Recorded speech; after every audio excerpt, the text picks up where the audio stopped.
ఎవరి హృదయాలు? మన హృదయాలు దేవునికి తేటగా కనబడుతున్నాయి అంట. అంటే ఇప్పుడు నా హృదయంలో నేను ఎంత దాచినా ఎవరికి కనపడకుండా,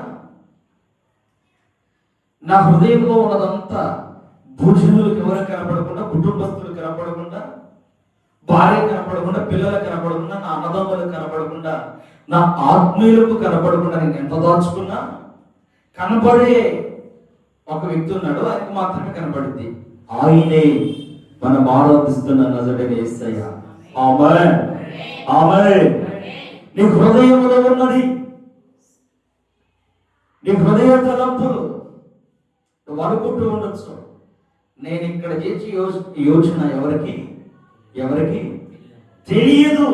ఇది ఒక నాటకం, ఇది ఒక నాటకం. మనిషి జీవితం ఇది ఒక నాటకం. ఏమనుకుంటాం? తెలియదు అనుకుంటాం, ఒక నాటకం. మోసపోయే జీవితం ఇది. ఎందుకు మోసపోతున్నాం? అసలు ఈ జ్ఞాని అయిన సొలొమోను రాస్తున్న సామెతల గ్రంథంలో ఈయనే మోసపోయాడు. సొలొమోనే ఆయన అనుకున్నాడు, నా హృదయం ఎవరు చూడట్లేదని. దేవుడు నా హృదయాన్ని చూడట్లేదు. నిజమే ప్రియులారా, నీవు 4 గదుల మధ్యలో ఉండి ఒంటరిగా జీవిస్తూ ఒంటరితనాన్ని గడుపుతూ నీలో కృంగిపోతున్నది నువ్వు చూస్తాడు. నీవు ఎడారికి ఎక్కిపోయి అక్కడికి ఒంటరి నుండి యోచన చేస్తున్నది చూస్తాడు. అగాధ సముద్రంలో దిగిపోయి అక్కడ కూర్చొని యోచన చేసేది చూస్తాడు. చూడడా, సునీత విలియమ్స్ ఎక్కడుంది మనటి వరకు? అంతరిక్షంలో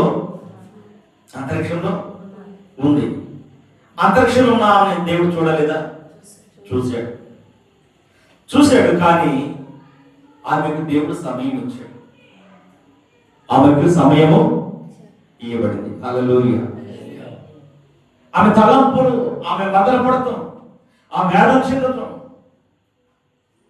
ఏ మనుషుడు సంచారం లేని చోట ఆకాశ మండలంలో ఆమె ఒంటరిగా తనతో పాటు మరొక వ్యక్తి ఉన్నట్టు కూర్చొని దేవుడు ఉన్నారు. చెప్పండి, ఎక్కడున్నారు?